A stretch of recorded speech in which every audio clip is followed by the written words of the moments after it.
Hello, so this morning we're going to ask the question, does the UK have a participation crisis? Now, firstly, we need to have a think about, well, what does a participation crisis mean? And basically it means a lack of engagement in political processes by a significant number of citizens.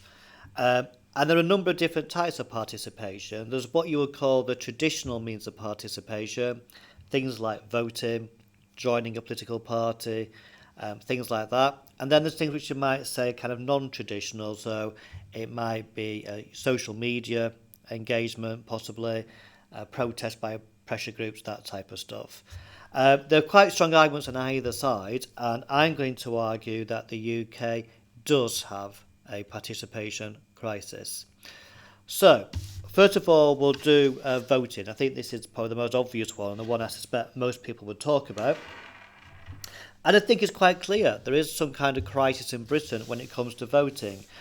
And of course, you have to remember for AO2, you have to say, why is voting important? So voting is important, isn't it? Because it provides legitimacy to those in charge. You know, if lots of people vote, certain party or politicians win, it provides them with legitimacy, which is really important. And in Britain, there's been a decline in voting, I would argue. Most clearly in the 2024 general election, turnout was 60%, the lowest it's been, or the second lowest since the mid-1880s. The other low point was not that long ago, was 2001, where the turnout was 59%. If you look at the turnouts in other elections, I mean, people talk about 2017 having quite a high turnout. You know, it's a quite close election between Theresa May and Jeremy Corbyn. But actually, the turnout then was only 67.3%. Significantly better than 2024, granted. But if you compare that to the 1960s and 1970s, it's really poor. For example, in 1974, the turnout in the election was 78.8%. And that was quite normal. You know, you'd often get elections in the 60s and 70s way above 75%. So there's been some issue. There's been a decline in voting. As I say, 2024 is particularly worrying, I would say, in terms of voting. And there's other issue with this is the difference between different groups. So, for example, young people, 18 to 24-year-olds, are significantly less voters. That's not very good English. There's significantly fewer voters who are voting between 18 and 24 than older voters. Old people vote, young people don't, is the general gist. You tend to find that wealthier people vote, poorer people don't vote.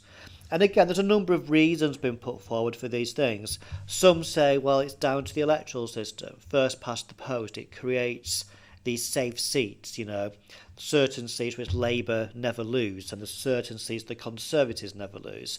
And if you're if you support a different party, why bother voting?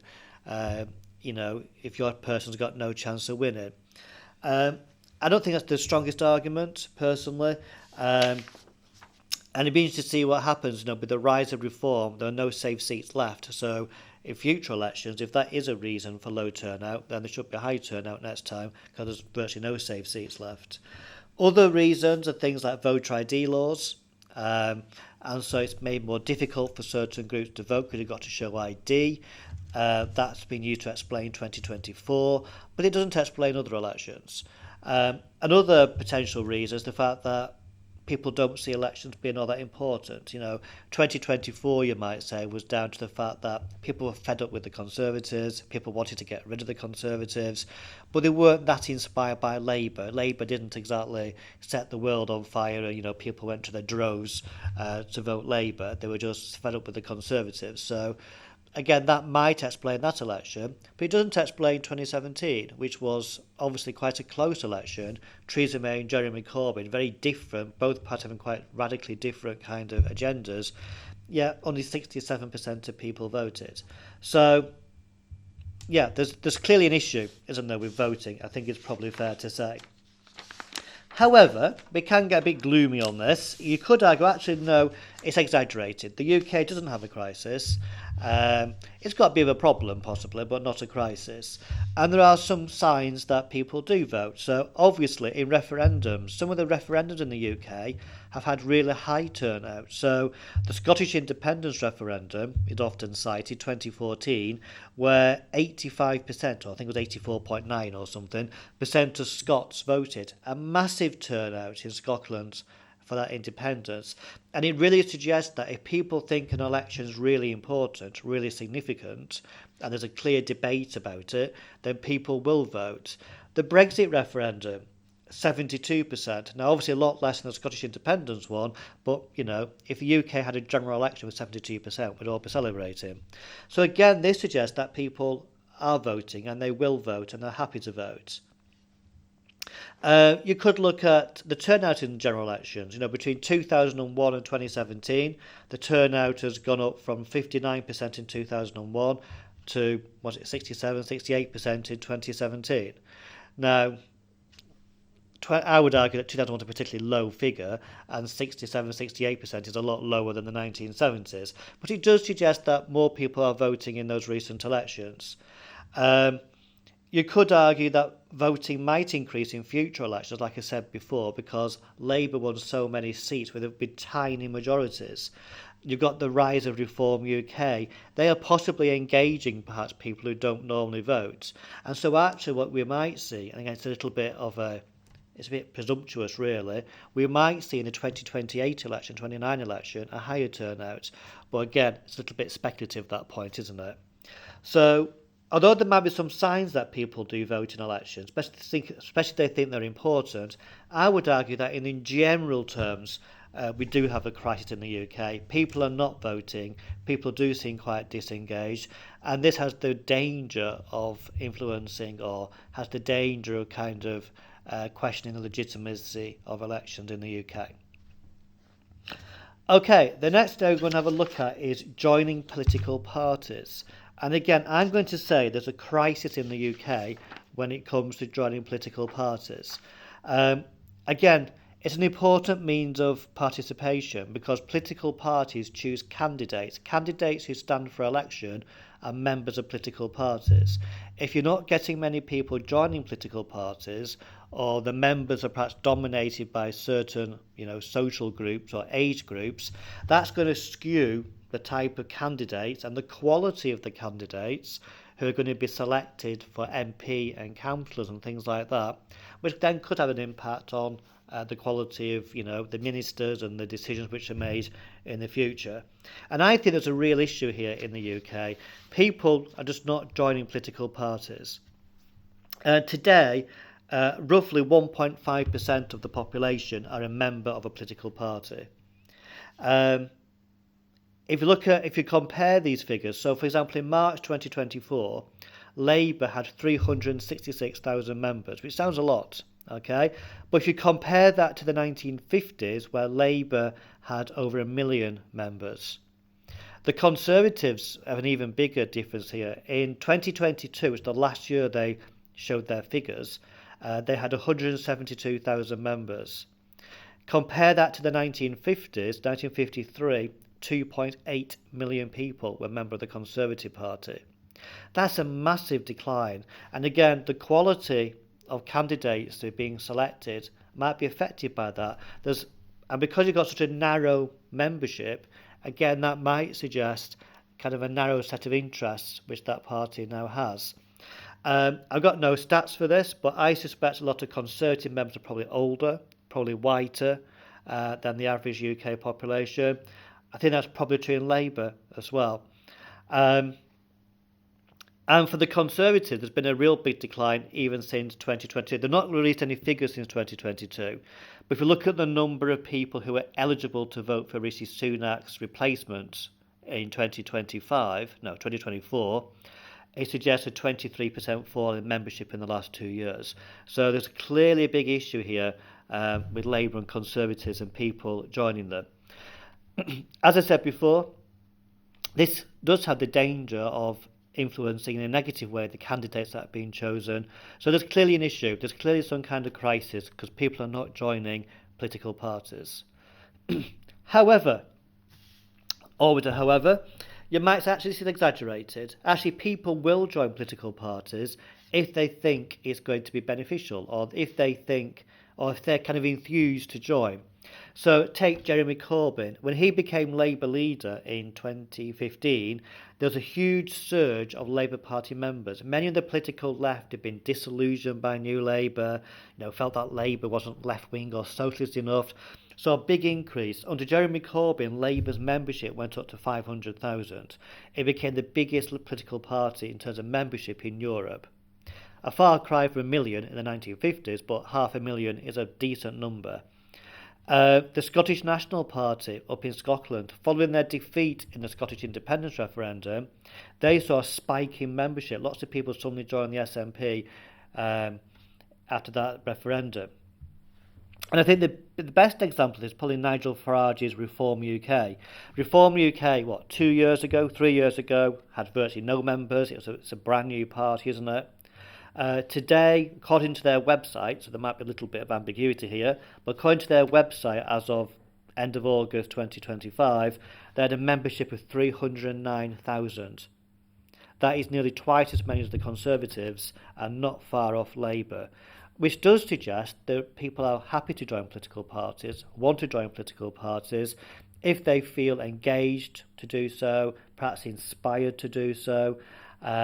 Clearly, Reform UK are generating a lot of interest, aren't they? And lots of people joining Reform UK. So I imagine they won't have much problems choosing candidates for elections and stuff.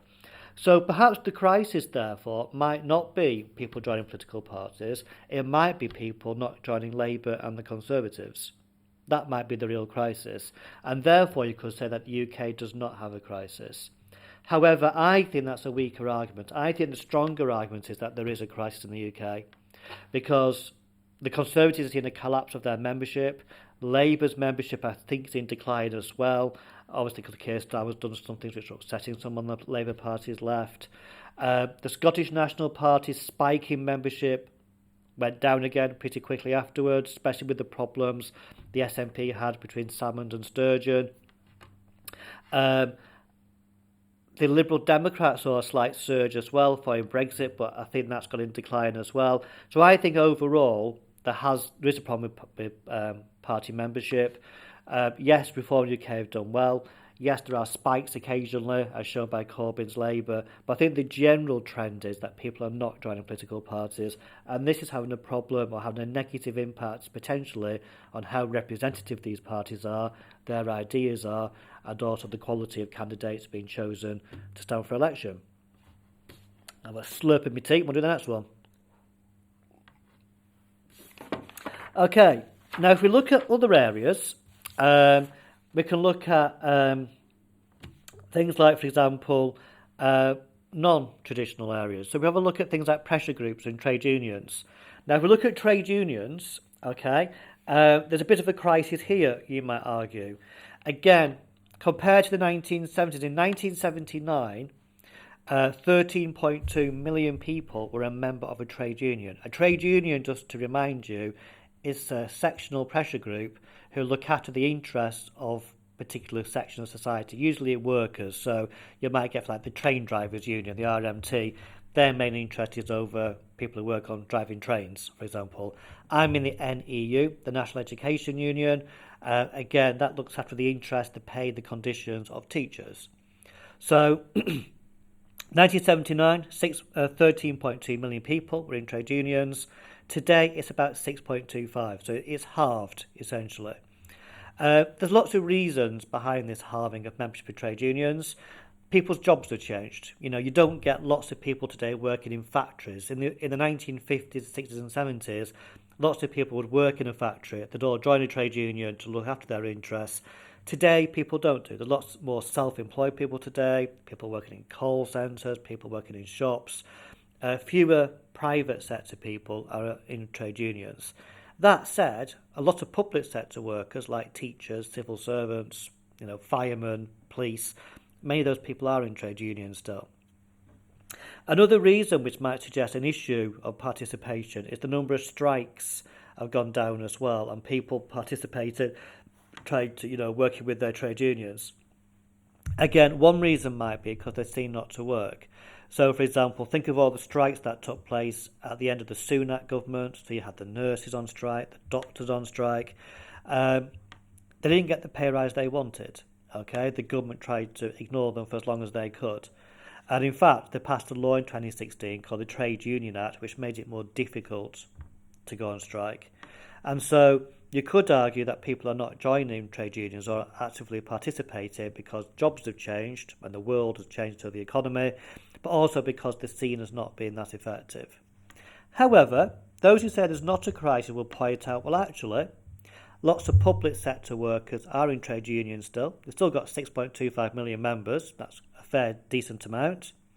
You could argue that they have had some success.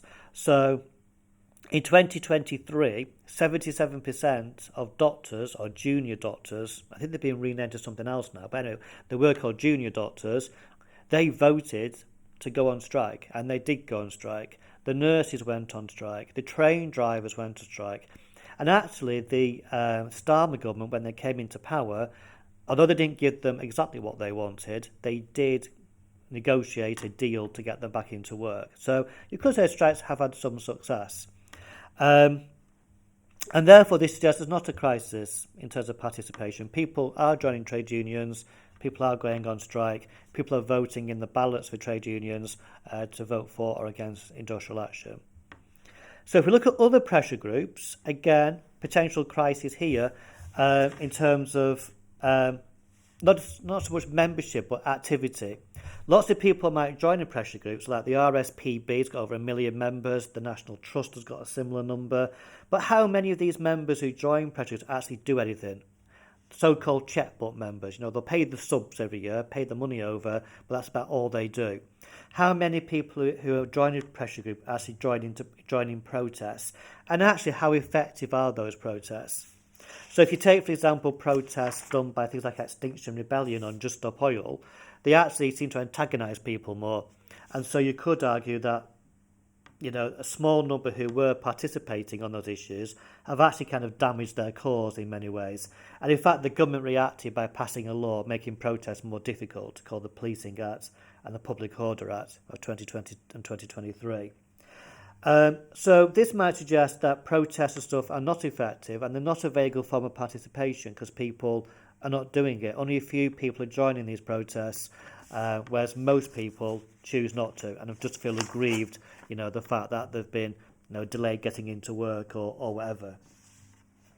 However, you could argue that actually there's not a crisis. People are protesting, people are getting involved and things which interest them. People are forming pressure groups, when they feel that an issue has upset them in some way. So you could look at people who live on the line where they're going to build HS2. They felt aggrieved, so they formed a pressure group, Stop HS2, which you could say is, I think the government might say has delayed the process and caused all the extra costs. But from their point of view, you could say it's had some success because it's made it more difficult on this project, although the railway line is still going through their back gardens. Look at the size of some of the protests. So, for example, during Brexit, the anti-Brexit demonstrations, which took place after the referendum, over 1 million people were on the streets, which is quite a lot. Look at all the protests and how many people have been on the streets in terms of pro-Palestinian marches in 2024 and 2025. Or look at the number of people who demonstrated against the Iraq war back in 2004, I think it was, 2003, 2004. Bit of an old example, but again, all these things suggest that people are participating, they are kind of demonstrating, they are taking part, and therefore there's no crisis in the UK.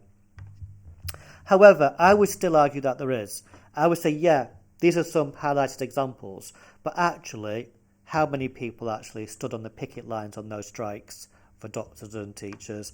How many people are actually, taking place in these demonstrations and protests, etc., etc.? Get a little visitor then. Okay. And then finally, looking at social media, a new form of non-traditional, well, all non-traditional are new, aren't they? A new form of participation. Again, those who say there's a crisis say, well, actually, social media had a negative impact on participation. It's putting people off. So look at the abuse many elected politicians have on social media. is it any wonder that people might not want to stand? There were lots of issues in 2024 general election of especially women candidates feeling intimidated by some of the comments on social media. It can be overwhelming for elected politicians. I was talking to my MP in Nuneaton recently. She said she gets over 100 emails a day. It kind of floods kind of what she tries to do, and it's kind of it's too much almost in many ways. And then how many people on social media just listen to things or read things which agrees with what they already think, like an echo chamber. So those who don't like Elon Musk, for example, they'll get lots of comments and stuff about Elon Musk, or those who favour Reform UK and stuff like that will get feeds and stuff on their social media which just reflects their views on those particular issues. So it's not really widening debate and widening participation, and in fact you could argue it's harmful for participation. Again, the counterpoint would be actually it's a great thing, social media. There's no crisis here. It's actually good for democracy. So take the MP for Nuneaton I mentioned before, 100 emails a day. You could argue that's a good thing. Her constituents are contacting her. She's aware of what people in Nuneaton think. What their views are on certain things. It's much easier than the old days where people used to write to their MP, which takes quite a lot of effort, and have to buy a stamp and stuff. Today you just fire off an email. So MPs are very much aware as to what their voters think, which you might say is great for democracy. Since 2020, the number of adults who get their views from TikTok has grown 5 times. Okay. Parliament has developed this e-petition system as well. So on the Parliament website, they have certain petitions on there. If 100,000 people sign a petition, it then gets debated in Parliament. Now, most of them get ignored. Most of them don't reach that threshold. Most of them have a little debate, and that's it. But there's the occasional success. So a group called End Period Poverty, they had an e-petition to ban or to scrap a tax which was put on sanitary products. This led to debate in the House of Commons, and unusually, this issue was then taken up by MPs, and since then, VAT has been taken off sanitary products. So that's a success. Now, I would argue, because I think there is a crisis, that this is just a one-off example. Lots of these petitions get nowhere. I think social media has had a negative impact. Yes, MPs might be aware of what their constituents think, but it tends to be the loudest people who put most things on there. I think it's created a bit of an echo chamber. I think it's led or contributed towards this kind of polarisation, people only hearing certain views, and therefore I think there is a bit of a crisis because people's knowledge and looking at other sides of arguments has decreased. So, overall, therefore, a second visitor. So overall, therefore, I think the UK does have a crisis. I think that voting is an issue in the UK, which I think is the main form of participation, and obviously that's been in big decline. I think social media has caused an issue with polarisation, again, maybe contributing towards some of this decline. I also think, for example, that people joining political parties is in big decline, and again, that's an important form of participation.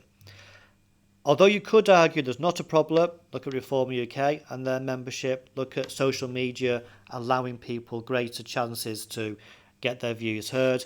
I think these are quite small issues, and I think the bigger argument is that the UK does have a crisis. Now, you might disagree with me, but they're the two arguments on either side.